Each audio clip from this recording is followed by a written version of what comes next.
contribution to the song is the only contribution Ambition will make today, because Haru is starting in the jungle. He was the 6th man, looked a bit bemused as his teammates were celebrating their World Championship crown. Gen.G are only the 2nd org after SK Telecom T1 to ever defend a world title. SKT did it twice. Gen.G begin their first ever title defense today. Well, Team Vitality will try to put their Worlds machine off to a slow start here. See if maybe they can slow that roll a little bit. We're into Champion Select, and it's Sion, Irelia, and Kindred banned out by Gen.G, as Vitality will ban out Xayah and Aatrox. Kindred was the best champion for Kikis back in the EU LCS. That's why they take it away. Vitality, they love to be on red side. They're built around counter-picking for Kikis, so he gets a superior jungle matchup, and then trying to get a winning bot lane setup for Attila and Jacktroll. If they get that, they can make a lot of plays in the early game. The Aatrox spanned away. Urgot, the first pick that comes out here, happy to give up the Kai'Sa. Ruler has traditionally been on very much laning dominant AD carries. Gen.G love to counter-pick the 2v2. They got a perfect chance here, and they're going to begin with Core JJ's ultimate comfort in the Tahm Kench. Well, Team Vitality decide they want to start off with Kai'Sa and Alistar together. Kai'Sa, one of those champions that we normally think about scaling. We think about her wanting to let the game go on for a little bit, but on a team like Vitality that normally wants to draft a strong bottom lane for their duo, it might not be the same thing they normally play for, as they will be going up against the Ashe along with the TK. And it's only the 2nd Ashe of Worlds, if you include the play-in stage, heavily deprioritized, but ultimate comfort for Ruler. He's already played 16 games of Ashe. People have dropped this pick. Gen.G gonna stick with it. Looks like they're setting up for 1-3-1 from their 3 picks. Yeah. As we look on the side of Vitality, they've already got their top lane. It's a bit different from Vitality, as you highlighted already, Captain Flowers, with the more scaling bottom lane. I actually thought if we were gonna see innovative picks coming out of Vitality, it would mainly be from Jacktroll, try and get like a superior winning bot lane. But in this case here, they are building a lot for team fights, which is not how they won games in EU. And I also want to challenge the idea of Gen.G just being the shield at all times, because I think that is conditional on Ambition being in there, the world champion from last year. Haru's best champion so far this season is the Camille. In the LCK, Camille doesn't get the work done and gets outscaled. He's 4-0 on the pick, and they might actually pack a punch with a 2nd round jungle pick. And that's why I think starting Haru here is just such a smart play from Gen.G, because Ambition is a little bit too slow in a lot of his games. And a lot of his Kikis. champions are nerfed at the moment. It's also very true. So like a jungler like Kikis would love to deal with Ambition, but Haru can actually match the early game aggression that we will most likely see. Notice how Vitality have saved the jungle pick. This is something they like to do again to try and get a last pick for them. There's actually a legit chance we're going to get a blind pick mid into then a last pick jungle for Kikis. Be risky to go for the old Jizuke favorite of the Rise, because Malzahar and Vel'Koz. Vel'Koz is bad. We get Nocturne. The Rise still going to be available. Yeah, he goes for the jungle pick. First Nocturne of group stage here. Looking just assassinate Ashe. As we go on the side of Gen.G. You're going to need to see a mid laner soon. But of course, it is difficult to assassinate a target that does have a hungry Tahm Kench, always waiting around to devour her to safety. We'll see the Gragas locked in on the side of Gen.G here with one more pick to go for that mid lane. Syndra, you guys already mentioned how blind pick Syndra would be something we would see a lot throughout the course of the tournament, and Gen.G goes for it here. LeBlanc is left open, however. That's normally the ban we see when teams want to blind pick Syndra. It is something Jizuke can play. He has a lot of setup with Ornn ulti and Nocturne ult as well to try and go for more kills once we get a bit later into the game. And backline access and just access to an immobile threat is there in spades for Vitality. We see Alistar, Ornn, the Nocturne all going to get them. This is going to be a mid lane echo on the side of Vitality. So this is actually one of the picks that he brought out as one of his comfort picks when he wanted to play, especially in Spring Split, this very split push heavy style. Echo is one of the best mages in a side lane because he's so annoying due to his mobility and upfront burst damage he can deal in a 1v1. It is very much a Jizuke pick, but not something we've seen in a long time. It's an old pick into the Syndra because you can ult through the Syndra ult to get your health back, and you can say categorically, like Deficio's alluding to, when you hit the side lane, Syndra's there very much reluctantly. She wants to be in mid lane, access to blue buff and wave clearing, whereas in a long lane, Echo's chase pressure makes him really annoying to face. And I like the fact that they went for the comfort. I like the fact that they went for the throwback, something unusual, something to change things up a little bit going up against a team the caliber of Gen.G. Don't play what's expected. Don't play what they think is probably going to be the best thing against them. Play your game. We already saw Europe pick up a win with it earlier. We already saw them take down a Korean team by playing their game earlier. Now Vitality wants to do the same thing, and they're saying Echo's the pick we'll do it with. Yeah, and when you have these kind of drafts where you're packing so much engage, so much backline threat, there's a high chance if you have a good early game that you just snowball completely and you can just keep forcing on the other team. It is not what I fully expected from Vitality. I thought we were going to get different picks down in the bottom lane, but they've gone for what is considered very strong right now, of course, with Kai'Sa, Alistar. The Nocturne and the Echo, they are kind of the two picks that could be a little bit surprising, especially Echo specifically. I want to see if Jizuke on this champion can do what he used to do and actually take down a Syndra. Jizuke on the Echo. We'll see if he can put those carry pants on and bring Europe up to a 2-0 day against Korea on day one of main stage Group 0 Worlds. It's the last game of the day. Gen.G coming out of the blue corner, your reigning world champions, going up against Vitality in the red. Their first appearance at Worlds. Tough opponent to start things off with, but hey, you pick up a win here. It definitely says something about this young, hungry, ferocious roster trying to make their mark as Ruler finds the very tip of the volley there onto Attila. And we're going to hear this a lot, you know, the young Vitality roster. I think it is important to highlight that it is a mix, however, of veterans and young players. Jizuke, Attila, and Jacktroll are all rookies coming into 2018. They came from Giants when they qualified into the LCS and then swapped over to Vitality. Kikis and Caboshot, however, if you don't follow European LCS too much, these guys are veterans. They've been here for many, many years. Kikis was a pro, or tried to be a pro player in 2010 already, and was part of like WCG. Caboshot has been in the EU LCS since 2014 when he was subbing in for Gambit and then became the starting top laner later. So these guys have been here for a long, long time. And meanwhile, on the other side, Gen.G are the first team ever to defend their crown with the same entire roster. The same 6 men are there. Haru starts, Ambition on the bench. They are a team that has not found regular season success, but World Championship play has always been when they have been dominant. They are back-to-back finalists, they are reigning champions, and they're definitely causing a lot of pressure, but Ruler had to flash. That was a super early flash. There's not even a combo available for the Alistar, and it looks like the game has been paused.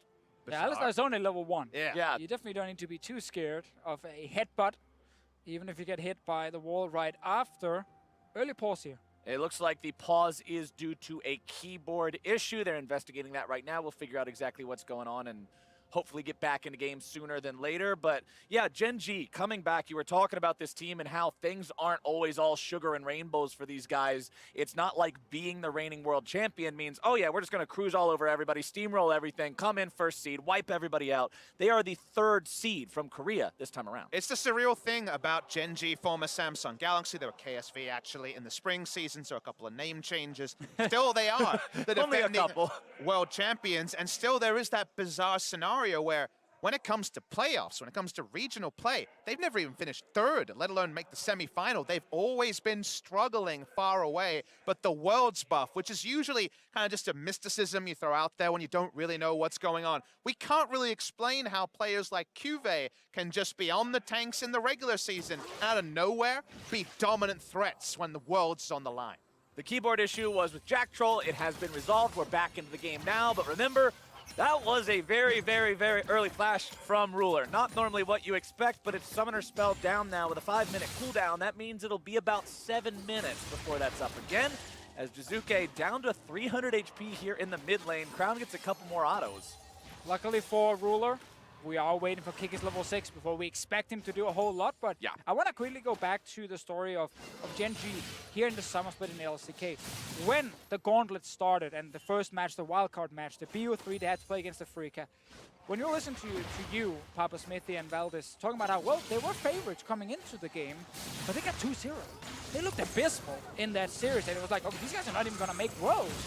But then in the gauntlet run, how they managed to pick it up when it really matters. Crown re-enters with the lineup and actually plays really well.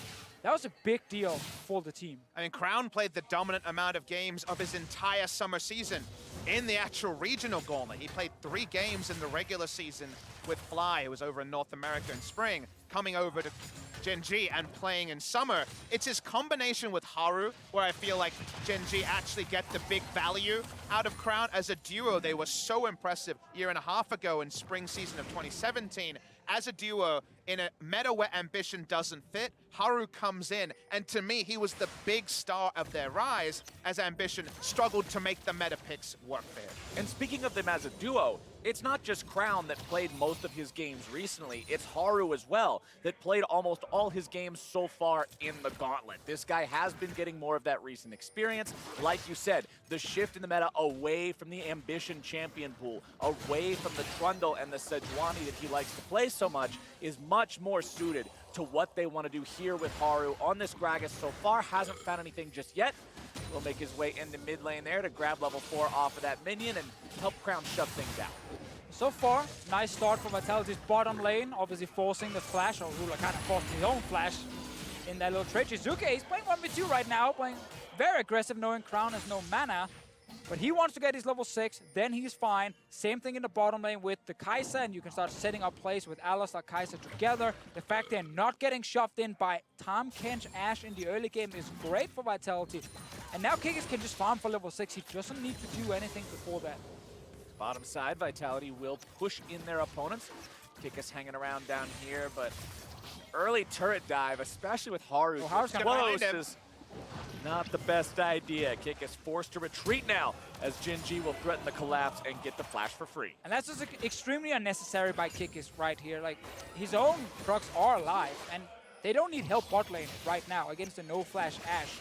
But he wanted to go forward, did not expect Gragas to walk around, and the moment the Gragas showed up, the wave had already pushed back, and he got collapsed on. And the theory from Kikis is that most junglers who go for the Predator will go for a back before they buy boots and then take the Krugs. I think he was playing around expected pathing. It was actually Gragas with no shop, just walking to the bot side and taking his Krugs, going for a full clear. That seemed to surprise him, but like I agree with you, the best you come away with is a Krug steal. It didn't necessarily feel worth it. Bottom side, Jack Troll wants to go in here. Ruler gobbled up. That's just what we were talking about. That's why you draft Tahm Kench with these immobile 80 carries. Keep him safe. I just want to highlight that Haru just recalled. He can't even use Predator. He didn't buy boots. No. Yep, that's a no Keystone Gragas. Don't have a shoe. That's probably the no first Predator time for I've you. ever seen that. Yeah, that's kind of strange. He really wanted that book. It's Ambition style. He wants to farm the jungle farm. Sure. I mean, screw your Keystone, I guess. You've got a book. Who needs a Keystone when you've got a book? Let's... Elementary school teachers would be happy with the emphasis on reading, but Crown takes a lot of damage there with Jizuke now going aggro still here on the Echo, has the Chrono Break available. Exactly. Now he's super safe because when he goes in against Crown, if Crown wants to unleash his ulti towards him, Jizuke can just ult himself and he will never die 1v1, and that is the key thing for him. Top lane, Cube is of course pushing in and winning against Caboshot, but that's an Ornn. His entire job is to take a beating and then land some good ultis. Haru in the mid lane, looking to find the gank here onto Jizuke, who goes into the Chrono Break, looking to make some kind of an outplay here. Instead, just gonna be bursted, flashes over the wall, and Crown says, see you later. First blood over to Gen.G, as Vitality put their attention in the Ocean Drake. Needs a little bit more damage. Void Seeker will do just that. Haru tries to throw out the cast. Nice spell shield coming out from Kikis, but it will not be enough as CoreJJ uses Ignite to secure the kill. Jack Troll now tries to get away, but a swift tongue from CoreJJ is going to keep him slowed down. A little bit more might be enough to take him out. Haru goes forward with the body slam, and there's the lick for the third kill. Now that is a hungry Tahm Kench. CoreJJ with the double kill. So much to talk about because the play is so extended. When we get the replay, we can comment specifically on how Crown played that. The key to dealing with the Echo is you have to ult early, otherwise it's just going to negate all the damage. Jizuke cancels out the damage from the ultimate, but it puts him so close to Crown's turret. And Jizuke was so aggro there. Well, the thing is, he obviously knew that if he tries to just run out, Haru could still try and get him, but that might still be the better play to try and flash towards your turret here. What happens, however, is this is kind of Vitality drafting a lot, or actually scaling. Like a jungler wants to farm for 6, a bot lane that doesn't really want to fight early, and then they try to take the Ocean Drake. And with the mid laner dying, this just backfires completely. And the back end of that Acer Predator replay really shows off how well Gen.G was able to clean up everything. Even though they lose the Drake, they punish Vitality, and they come out way ahead in terms of kills and gold. But I mean, you just look at it on very simple terms. The mid laner pushes up and looks to pressure as a melee champion while they're taking a Drake. They're trying to do too many things, and that's why they face the ultimate punishment. Jack Troll wants to Hex Flash over Oh, when he's it's so a minion dead. wave here, but he really wants to go in. Vitality just does not know the meaning of pumping the brakes. It's Here we time to go. Over the wall he goes. Headbutt, can't find the pulverize. Dive goes in anyway. Kick is with the CC, and the damage comes through for Jizuke. Now can CoreJJ find one in retaliation? The tongue into the stun, into the spit, and they've got the kill. CoreJJ goes on a killing Battle spree. Pinch once more! Jizuke tries to get himself away, but that hungry catfish frog, whatever he is not going to allow it today. Juve comes around from the side, chrono break right back underneath the turret. Jizuke's got nowhere to run, nowhere to hide. He can't get away, and the kill credit goes to Kube. So Vitality, whenever they fall behind, they just keep forcing plays. That's their way back into the game here. They're not being really late with this setup, so CoreJJ reads the situation and gets the ulti into mid lane, even through the Nocturne ult itself, and that's why he shows up and gets a bunch of kills in return, and actually blocks Jizuke as well from getting out. JJ has to sully his name with an assist, though. No 4-0 and 0 from the support role. Jizuke, he's just buying time. There's no way to get out of this play. He doesn't have flash. His ult's not going to be enough to work through. Nice little ult there, actually, to make him take turret aggro. It's going to be academic, but for once, he shows restraint and gives the kill over to Cuvette. And this is where we very quickly get the, you know, we call Vitality the boom or bust team. We're definitely getting the bust I right think we're getting now. some chaos style here at the Fischio. They are trying to play aggressive, but they don't always have enough damage this early in the game with their draft. And here with CoreJJ kind of reading the situation, it just stopped Vitality from getting a free kill mid. And it's looking pretty rough all of a sudden with 5 kills for Gen.G. And look at Jack Troll's items. He's got mobility boots already. He wants to roam around more on the Alistar, try to set things up with the jungler and the mid laner. The bottom side of the map, Ruler still falling behind a little bit in terms of farm versus Attila, which is a good sign there for the side of Vitality. As Crown over the wall thinks about maybe doing something here. Has the orbs ready to go. Throws one over the wall, finds the stun. Looks for a little bit more damage. Electrocute goes off the arrow. So well placed. Gen.G, what a shot. That was so beautifully put together over time. As the play started, Crown is putting down spheres at his foot, so he has the spheres there for ultimate damage. Everything connects, and Kikis goes to the death chamber, not knowing for how easy and how straightforward that was for Gen.G. That was exactly what you want to see out of your Ashe pick, as now topside, Gavashard summons the Orn Horn to put some damage and some CC there onto Cuvée, who has the Ghost used from Summoner's Spellbook. As back into the mid lane, it's business as usual with Jizuke on aggro against Crown, recognizing the fact that Syndra ultimate is not available. He knows he can go in for some of those aggressive plays, but Haru is hanging around nearby, walks over the control ward, so Jizuke knows he's near. Oh, Kikis gets spotted right there. This Ashe pick, so much control on the map from Ruler. You're now 0-2 as your Nocturne. Your first ulti got you an assist, but then you died. You then died after in the river. This next ulti, it needs to work, because Nocturne is one of the junglers where if he falls behind, he really offers very little. He's just a squishy missile that goes in and tries to assassinate, but if you don't have the money to assassinate, you just kind of turn into a feed wagon. And the problem is, even though you pick the Nocturne, seeing the Ashe, saying, okay, immobile 80 carry, let's assassinate him, let's get this guy, this is the counter pick. Ashe also has the ability to counter the Nocturne by spotting him out with those well-placed hawk shots, shutting down the ability that he has to work around wards and find those long-range engages with the ganks. Camp respawn time is just so long that just knowing which camps are up or down gives you a very good idea which map quadrant the Nocturne is, and even his ability to lane gank isn't going to be as reliable if you know which side the map he's on. The funny thing about the draft is they doubled down, took Syndra, and you think Jizuke in a side lane pushing turrets, and then the threat of so much long-range engage onto Syndra and Ashe in a more even game could actually be a very reliable 4-1 win condition for Vitality. Yeah. But they've kind of been the architects of their own demise by Yeah. giving away all this gold from, I guess you would call it, undisciplined play. I mean, I think that's very fair to say, and it's kind of the idea around the draft with the Echo and Nocturne, and what we're actually seeing now is something we only got to see at the end of the summer split in the third place game against Misfits, the one that gave Vitality that second seed, so they went to Worlds, where they started to go back to playing around Jizuke. For all of summer split, apart from that series, it was Jizuke and roaming champions. It was Jizuke just constantly pushing lane and roaming either top or bot lane, trying to make plays happen. But he returned to the carry style, which he's trying to do now with the Echo pick, and that's why Kikis is around his lane. But it's also stopping Kikis from playing his style, which is invade. Get the enemy jungler to sit without any camps on the map and get full control. You can't really do that with the Nocturne, especially not when behind. So it's a shift in style from Vitality, and so far in this game, while they are farming very well, they've given over too many kills. I mean, we saw the one invade from Kikis at level 3 or 4 towards the Krugs that just cost him his own flash. That plan that Vitality likes to rely on has not come to fruition here so far in this game. They're down 1-6. They do have the Ocean Drake, but honestly, that's about it. Kikis will look for the engage here on the top side with the ultimate. A TP is going to be used as well to make sure they can try and secure this one. The damage comes in. Attila's there just to make sure that Cabashard grabs the kill. And that's kind of the best play for them here because they know bot lane they will lose the turret. Also with Crown constantly roaming down. So they're just going to swap the map around and they get something for Attila. I mean, if you rewind to the previous game where I said, what about getting rid of the Kai'Sa out of a difficult laning phase and attacking the Shen? It's actually Vitality in this game that understand the control wards are down. The mid is rotating. They cannot stay bot lane. They have to vacate it one way. Why not vacate it with a kill, a turret, and maybe a Rift Herald of your own? Let's see if Tahm Kench ulti will be used here to get in and try and stop the Rift Herald. Crown is hovering towards the side as well.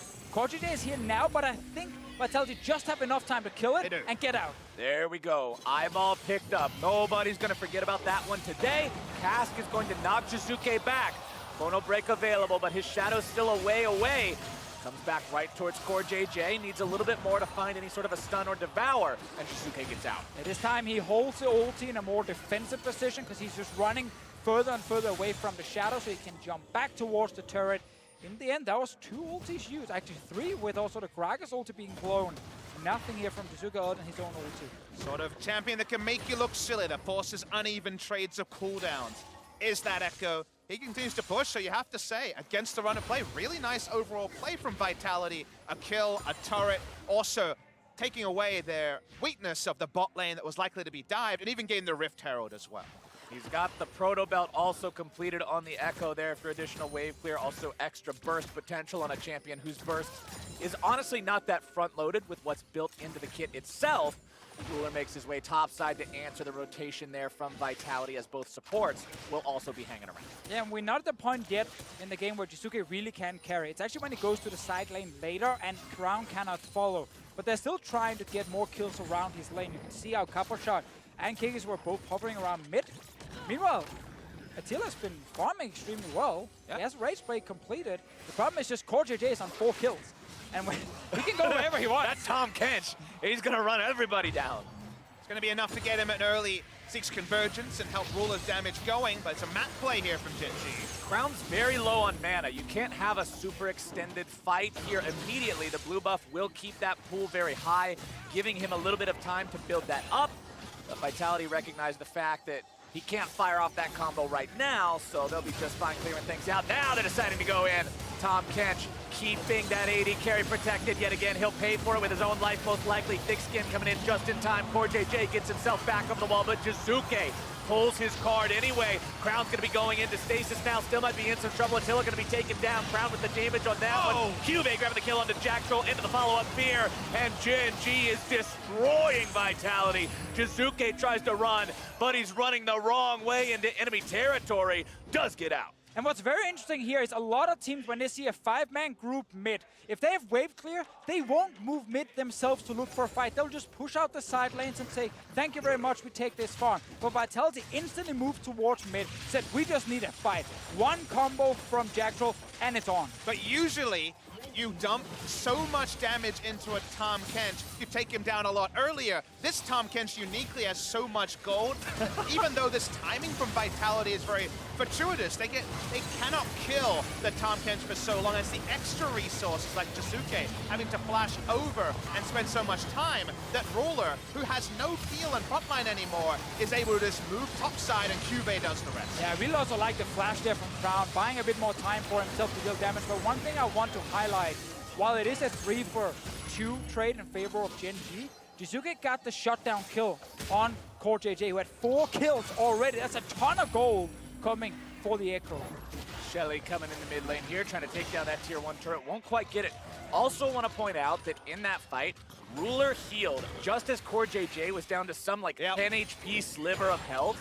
and kept him alive enough to pop the thick skin so he could get away there. Good job from him, looking out for the support, not being selfish with the summoner spells. If Tahm Kench dies there, then Jizuke doesn't have to use any more resources to kill Tahm Kench and can turn on Ruler oh so much quicker. So I think Captain Flowers, that was actually very, very relevant in Gen.G actually winning the kill trade. Now topside, Jizuke on the Echo, continuing to build up the damage. Sheen in the inventory means Lich Bane, a second big item here, means that much more front-loaded burst. Again, Echo's burst is delayed. The Chrono Break does so much damage, but it's so hard to hit.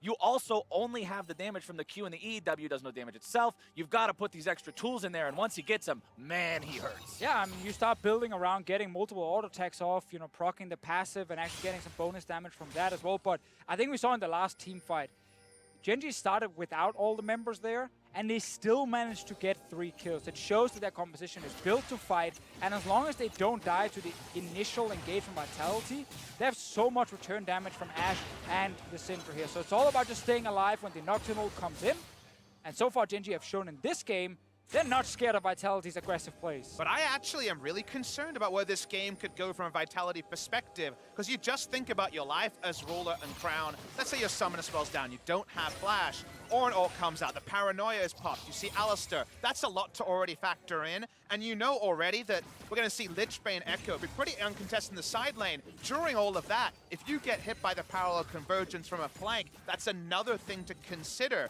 There's really so much threat that I feel like one of Crown and Ruler, if they get the drop on Gen.G, will die so quickly that that might actually just tip the balance to the side of Vitality. And with a composition that has a diving mid laner and a diving jungler, I really like Kai'Sa. Granted, I think she's the strongest AD carry in the game anyway, so she's always good, but it's time to dive, and Gen.G has lost their mid laner. Jack Troll gets a 3-man knockup, and Vitality do not know how to stop just yet. Attila's gonna be taken low. Ruler misses the arrow. Vitality in retreat now. Cube on the front line to find a kill, but Jizuke, the man with the plan, has the shutdown. Cube now in retreat, but he's gonna be dropped as well. Vitality find 4 for 1. Crown, you have one job. Stay with your team when you're dealing with the Nocturne, but he was split from the group. Vitality find him. We keep saying this, but they never stop. They will always engage. And this is where the plan comes together, Deficio. There's so many things to respect that it doesn't matter if your support has all the cooldowns in the comms or in the chat.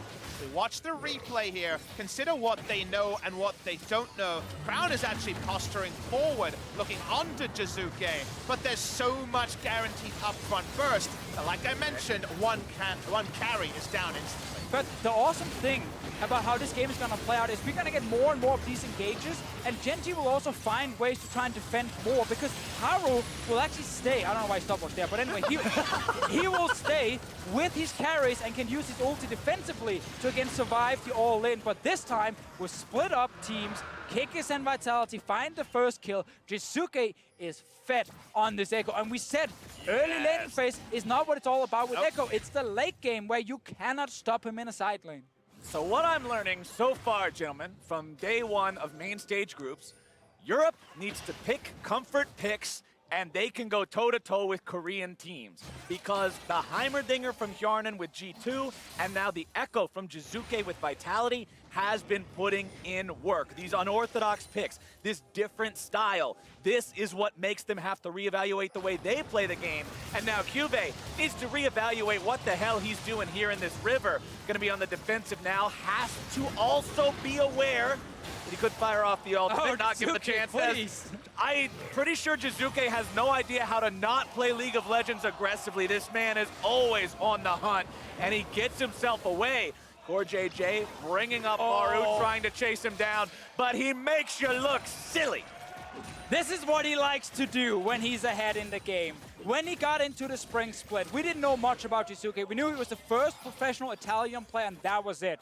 He played Ryze, he got leads, he went side lanes, he 1v2'd Fnatic in side lanes against Caps, and he managed to get ahead and win games for his team as a split pusher. Now he's on the Echo, we keep highlighting the mobility, and he's doing it against the defending world champion. And what I know about Echo is that if you see 4 members chasing him in a long lane, you cue the yakety sax music, you remember the Civic rules, because if you chase down the Echo, there's very, very little kill pressure on the side of Gen.G to actually cement that kill. And in the meantime, the Ornn whacks away on a turret, the gold continues to register. It's not a gold lead for Vitality, but they've already shown that if you walk alone on the side of Gen.G, something that Uzi never did in the previous game, you're going to be done pretty quick. And Vitality has reached deep into their magic bag of tricks and pulled out some late-game options with this draft, remember. Deficio, you already mentioned how Echo is a late-game champion. He's going to shine more in the late game. Kaisa, this pick where we talked about how Vitality normally wants to play for the lane with the bottom lane. Instead, they have this super scaling pick that's onto 2 items with the AP build. They will be able to hold their own against Gen.G as this game extends forward with a dead even gold score. Now, a very important item has just been picked up by Crown. We didn't get to talk a lot about what he should build next, but Hourglass is so key against the Nocturne composition from Vitality. Obviously, it's not enough to only survive when you have the Hourglass, but it's going to help you a lot because Tahm Kench can only devour the one target.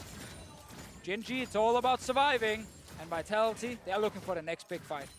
Vitality need to just keep hungry, keep looking for that blood, and I'm sure that will not be a problem here for this squad.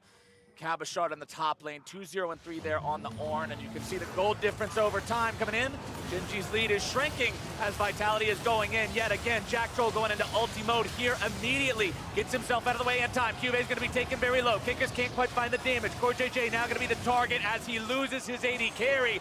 Ruler's out of the picture, and that means Vitality can continue pressing forward. Look at Crown. Kickers goes into Resurrection with the Guardian Angel. Crown's coming around from the flank, but Vitality just go forward anyway. The weak will not be scattered, but Jack Troll's going to be picked up. Jizuke goes right back in. He has no concern for his own safety. The man is back into the ulti, and he's got big damage.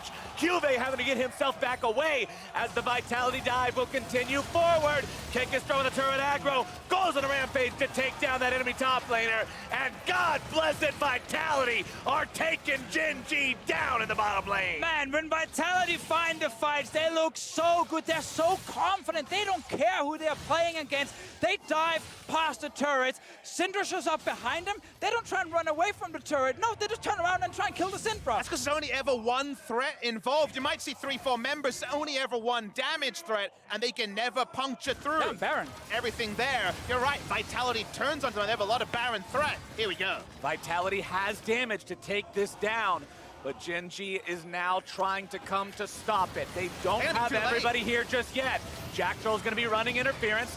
Arrow popped out, Paranoia to keep them blind. Cabashard's going to be the one to secure it. Kickus already dead, though. How many does Vitality lose for this? Attila forced to flash over the wall, Cabashard as well. That was almost a troll, but it didn't happen, so it doesn't matter. Summoner's Spellbook for Cabashard. Both Summoner spells expended, and he gets out. He was able to smite it with the Unsealed Spellbook, I believe. But let's remember what happened bot lane. Again, attack Cuvée on this Urgot. They come in, they have the Ashe here. I was waiting to see when the W was used. Cuvée out of the fight early, and even with the stasis here, Ruler was out of position. And then the call is not, let's run away. Let's get out of here. We got our kill. It's, wait, they're trying to fight us. We should just keep fighting. No one is dead yet on the side of Vitality because of the GA onto Kickis, and when Crown shows up to get the 1 kill, this is normally where teams will disengage. 4 beats 1, Deficio. Suzuki is like jumping in at first, knowing his ulti is available, and this could have been such a huge ulti coming in, but I think the Devour just came in time. Yep. Still, he managed to take down CoreJJ. And I want to highlight something really, really important. One of the biggest problems for Vitality in Europe is taking Barons when it's a slow game. Yes. But when they get a fight first, into then an early Baron, they will just go for it. They will not hesitate, and that's exactly what just happened here. They have the Baron, they can get more turrets now. 8,000 damage in that last fight between the two big damage dealers on the side of Vitality. And this team that is making their first appearance at Worlds against the defending world champions is now 2,500 gold up with Baron on multiple members, pressuring onto the tier 2 turret here in the top side, looking to make something happen. Jizuke getting himself back before more damage comes in from the Syndra. But Vitality has to close things out cleanly. They have to use this Baron buff well. We talked about this team being all early, struggling in the late game if they don't have a massive lead.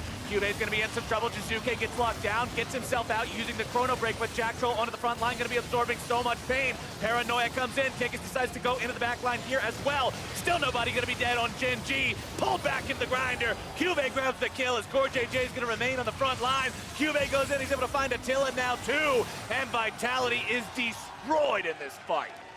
And this time, they went too far, and they got punished. One by one, they jumped in. Kikis waited and thought he could execute Crown, but CoreJJ gets the Devour in, and this is always the problem against a team like Gen.G. Because they like to skip the steps to Fischio, and sometimes it works out big, but in this time, with a mostly melee comp and also the Kai'Sa, they think they can get some kills and just close the game from there. They're not able to do so. The dive doesn't work, and that's some important gold and some Barons taken away by Gen.G. I feel like I practically jinxed it. Right as I'm saying, this team that is only known for early game needs to have a competent macro game to close things out.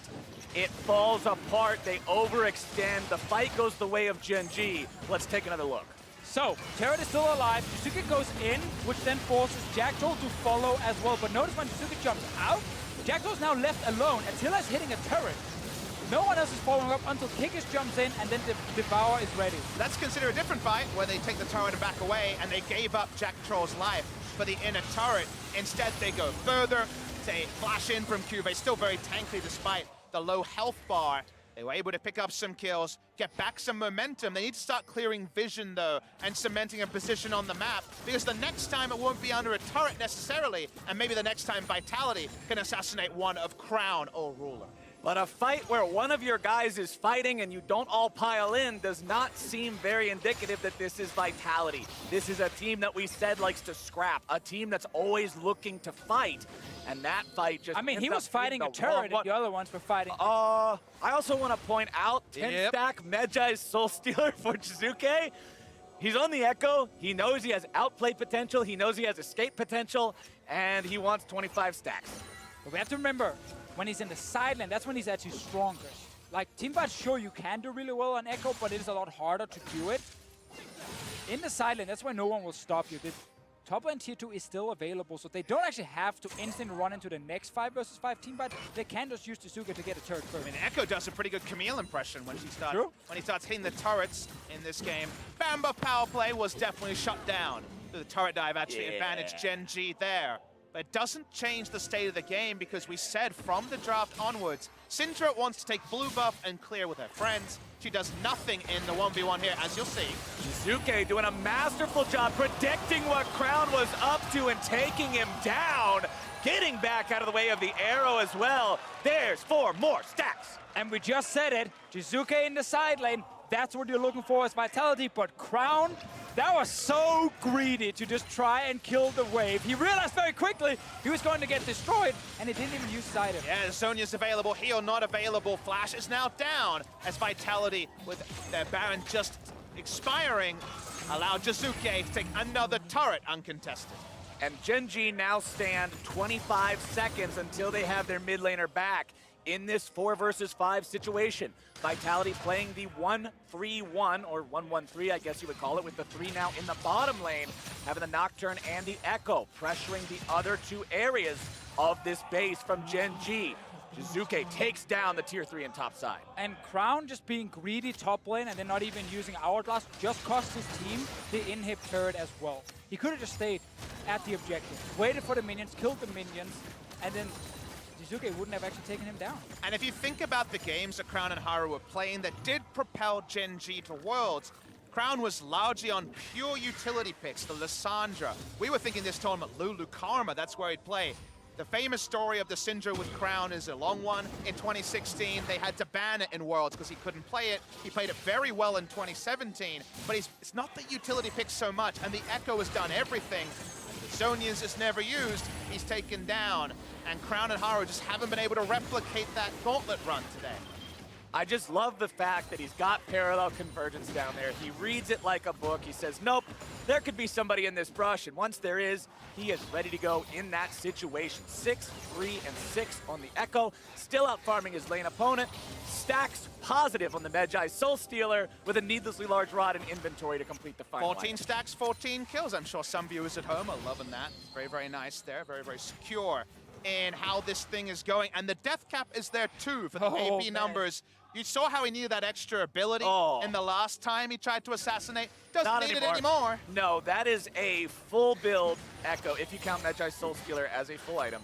That is a full build Echo for Jizuke in the side of Vitality at 33 minutes. 616 AP. And looks like we're gonna get a big team fight around the Baron. This could be the final one for Vitality. If they actually win that fight, they can run straight down and destroy the base in just a matter of seconds. But Gen.G winning a late game fight is all they need to just make sure the game keeps going. And I want to draw your attention that Gen.G is winning in one area of the map. They have control wards aplenty around the Baron, 4 in the area, I believe, to try to ensure where this is going to be the field of battle. It has to be around here. Scuttle control for now on the side of Vitality, and Gen.G certainly are going to start it with Ornn, the Nocturne able to fly in, but they have to control areas of the map because so far this game has been disarray that has suited Vitality. And as we're talking about Vitality and how they've played this chaotic style so well, and they've got so much damage on their mid laner now, look across the board. Look at Ruler on the AD carry position for Gen.G.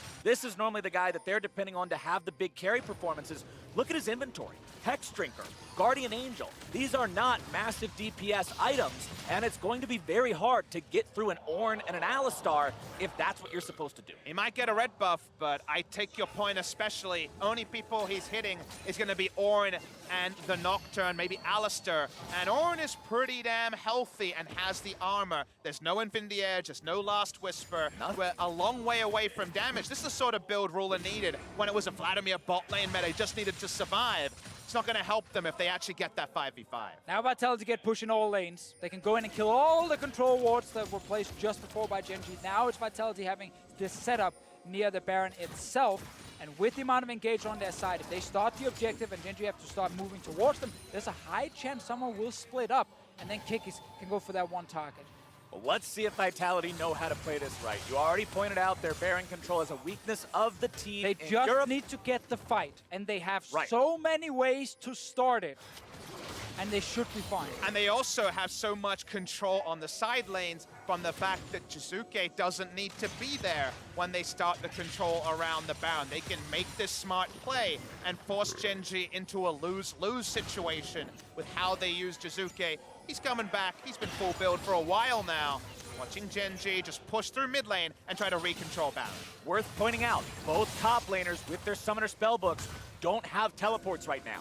It's exhaust for both, and even the Ignite for Cuvee, making sure he brings maximum combat power into this next altercation. As Jack Troll goes in, he's able to find the knock-up down onto Ruler, getting himself back now. Kikis drops Paranoia, but does not decide to dive in with it wisely. They got the ulti of Core JJ right there, but Jaxxal had to use his as well. And the same thing for Kikis, so no Nocturne ult. He's not very useful in the next fight. They really need that big cooldown. And now it's Gen.G with control of mid, and therefore Baron. Got priority over the pit. They'll walk themselves back up here, look to sweep things out. They've set down control wards as well. Trying to maybe set up a trap brush here until it fires off the Void Seeker. Not going to find anyone there, as Gen.G will move into the pit, clear out any vision, and just keep it safe. Good thing for Vitality is Gen.G have very poor Baron damage. They do it very, very slowly, so they don't have to make any fast moves, even if Gen.G have largely controlled the pit for the last couple of minutes. But now we need to see if they actually start it, because Vitality have no vision around it. They're actually coming in behind it. They expect it to start it. Nice arrow! And here is Jizuke, but he's stunned up! He's killed before he's able to chrono break. That is huge for Gen.G. Insane arrow right there. Perfect timing, and it's because Vitality have no vision at Baron, so they're TPing because they think it's being started. The Fed mid laner is dead. The biggest threat on Vitality is out of the picture. They have to stop Gen.G here. Ruler Crown, both big damage threats on the side of the defending world champions. Alive and ready to go. Kikis behind the pit, wants to go for the steal. The caster trying to knock Attila away. Here comes Cabochard's ulti. Kikis still gonna be over the wall, pops the paranoia, thinking about going in. Cube getting himself back. Baron still at 3K. Cabochard goes into the pit. Jack Troll and Attila gonna be left alone. They can't come down. Vitality has the Baron, but can they get themselves away? Flashing over the wall now to escape. Jack Troll will be the sacrifice. They'll take him down, but Baron goes the way of Vitality. 4v5. Gen.G never wanted to finish that Baron, but it was double smite. Cabochard took it again, and they burst it out of a higher range than Gen.G respected. Attila's behind enemy lines. Hard to see him getting away. Attila will try to waste as much of their time as he can, pushing up the minions here in the bottom lane, trying to make the outplay happen. Goes invis, but it's gonna be a few more seconds. Killer instinct into flash.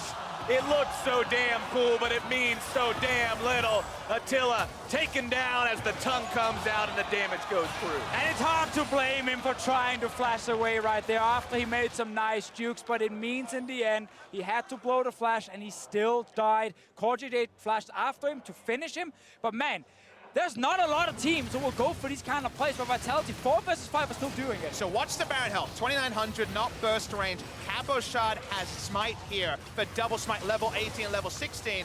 Gen.G realized they have to actually contest this. They can't turn around. So it's smartly done by Vitality. They still have their summoners. They can still get out of the pit. There may be some consolation kills, but this was as perfect as possible. The 20,000 gold, 700 AP Echo was a non-factor, and they still don't claim the Baron to Gen.G. I just love the fact that we end day one of group stages with such an epic game between Vitality and the defending world champions Gen.G. We have seen so many aggressive plays. We've seen defensive moves from Gen.G to try and stay in the game. They've managed to win the last few team fights they needed to win to delay Vitality. And we're still at a situation where the team fights can honestly go both ways. Want to point out, after that, after having 10 pages ripped out of his Soul Stealer, Jizuke has now sold the Medjais, picked up a Banshee's Veil instead. He doesn't want to get arrowed again. So he's like, all right, that was stupid. We're not doing that again. Rich people get all the breaks. They have their book, doesn't matter. I'll buy another one, even better than the first. He walks up. You've got to say, though, Deficio, even though Gen.G have miraculously got to 40 minutes, didn't look like it would get that long, you still have Echo and Kai'Sa at full build, and you look at the enemy threats with immobile threats versus mobile and potentially outscale threats like the Kai'Sa. If Vitality, they may not be as good as Gen.G in a late game fight. I think they got bigger guns to try to make one go. Yeah, look at Ruler again. Has completed the Hexdrinker into Maw of Mount Mortius now, but that's also not a huge damage item. BF stored an inventory for the final item, so it's going to be more damage, but there's no armor penetration on this act. Needs the Infinity Edge to at least have some semblance of a build, and also the Zeke's Convergence is so necessary. None available on Vitality. The one on Core JJ needs to be on point. Gotta remember, top inhib is open, but there's no TP on Jizuke right now. So it is a bit risky if he goes towards it while the rest of the team is sitting on the bottom side. But Vitality, again, trying to split up. Ash Arrow can be very effective against no QSS on the side of Vitality. Can Ruler actually hit it? 20 seconds left on this Baron. Vitality won't find too much with that one. They'll send Jizuke back into the top side, continuing to push up towards that exposed inhibitor as the rest of everyone falls back. Not too much more pushing to be done by this team.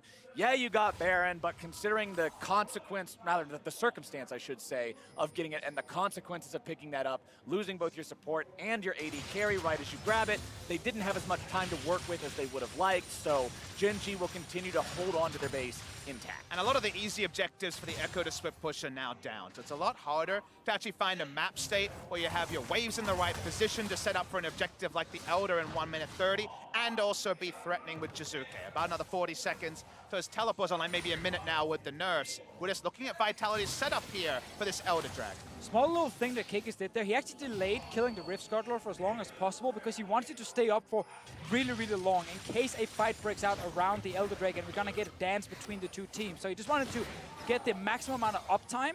There's a lane ward here that spots Gen.G's positioning, very important for Nocturne.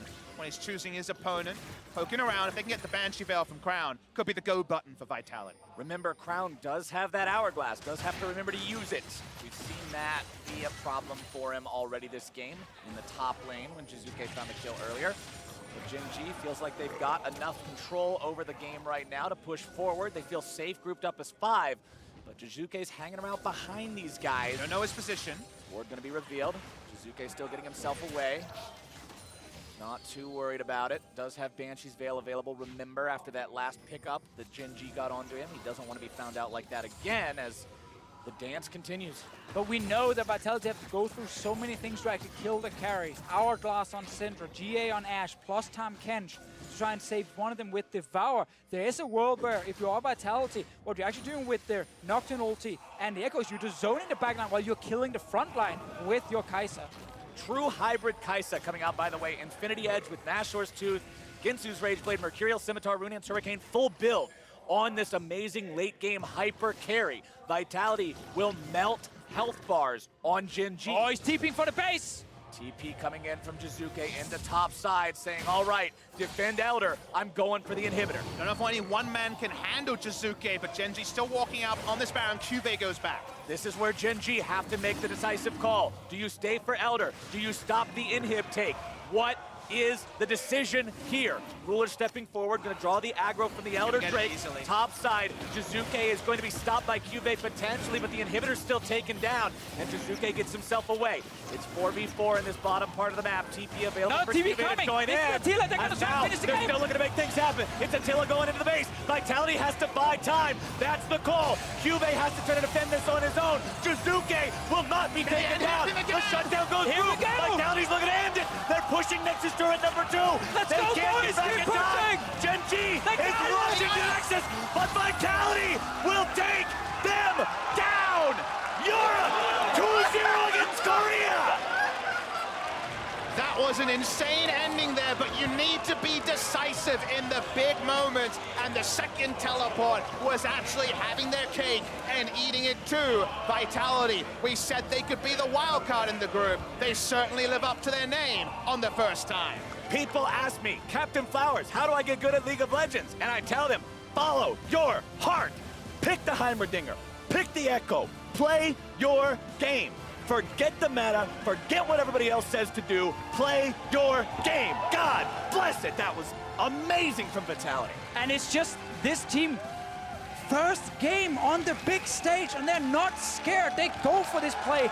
First, it's just the Echo. They realize, hey, it's only Urgot back to defend. Attila TP's in. And fun fact, we actually saw this kind of play in the EOSS when Schalke did it. TP'd into the back line, into the base, killed the Nexus. Vitality, they saw that play, they're like, hey, we can do exactly the same. And Vitality saw the same rumors about their performance in scrims, their struggles since they got over to Korea. And some people in their position end up just fighting for a participation medal. We made it to Worlds, we've done our work. They were not looking for participation. They are looking to make an impact. And their standing in this group reads 1-0. No one can take that away. And when we looked at their day one games, and we said, okay, where could the potential upset really happen? Yeah. We looked at this game specifically. Gen.G, not exactly known to be super fast starters when it comes to international tournaments, and Vitality will be a team they do not really have any practice against. They don't know 100% how they're going to play. And Vitality, they did deliver. Slightly different style, but we still got some of the old elements, and we got a lot of fights. But maybe you excuse it and say first game, it's Gen.G, they'll get there. They have RNG tomorrow. And 0-2 is a hole to dig yourself out of, whatever the remaining games hold. And I'm just impressed with Vitality, this team that is so known. Early game, early game, early game, early game. Go aggro, go deep, search for blood. Barons are sketchy, late game is sketchy, early game, early game, early game. And they pick a late game AD carry. They pick a scaling mid laner. They take a Baron after getting a good fight. They use the Summoner Spellbook, excuse me, Smite, to grab Baron not once, but twice. This is a team that just came in and blew my mind, and hopefully the viewers as baby, well. man, The euphoria is alive, and to wrap things up and break down the day, let's send it over for the World's Cooldown. Thank you very much, Captain Flowers. Welcome to the World's Cooldown, where we break down day one of groups and look forward to tomorrow's matches. But Vitality, I don't know what just happened? why Deficio and Vedius are stressed all the time. This EU thing, this feels great right now. You're loving that move. Oh, yeah. Loving that Grass move. much greener. Spawn, help me out here.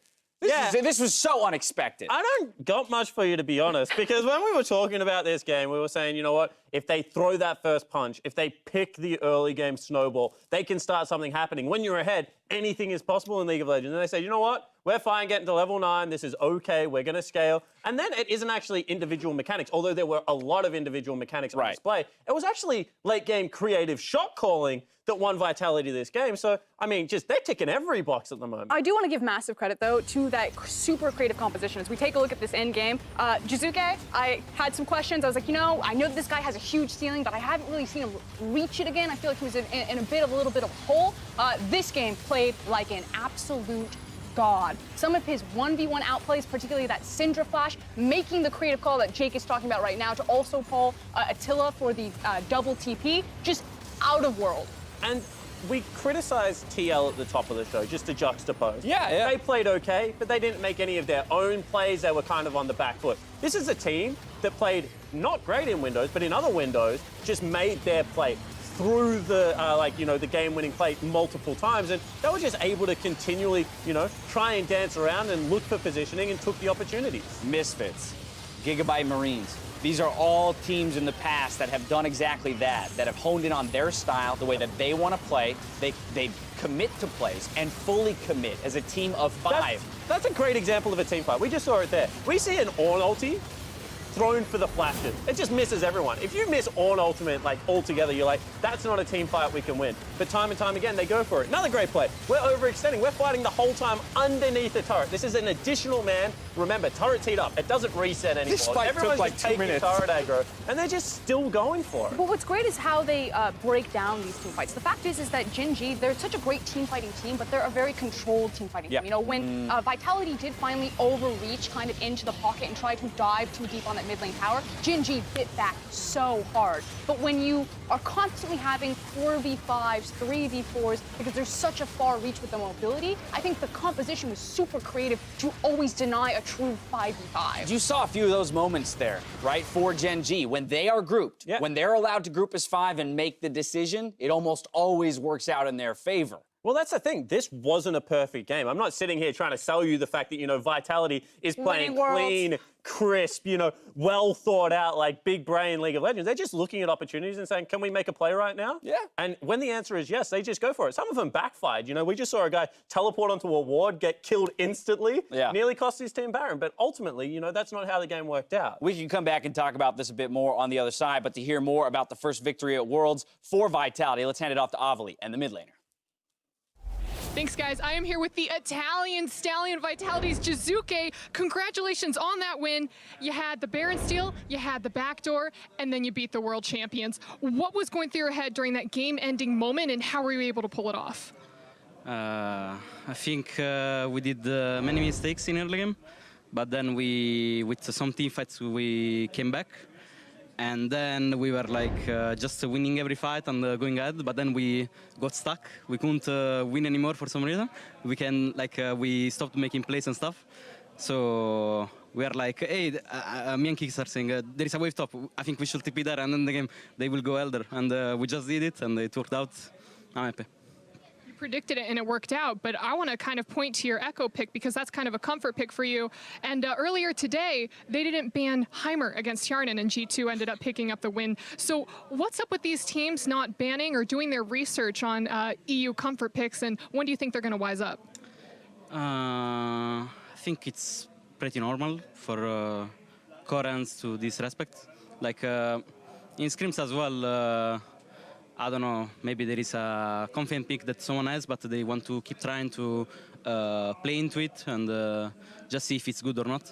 So I'm not surprised that they didn't ban it. Maybe I had 1 game or 2 games in EU, so maybe they thought that I don't play it really much, but I guess they were wrong.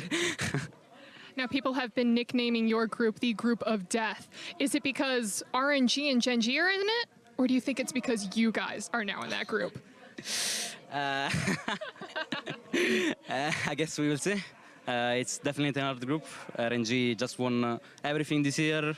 Gen.G are world champions. They actually made a song about ambition. When I thought if he ganked me today on mid, the Rise song will come up. Just Rise, Yeah, it's our group, and we'll try our best to get out. Jizuke, thank you and congratulations again on the win. That's it for us here. Back to you.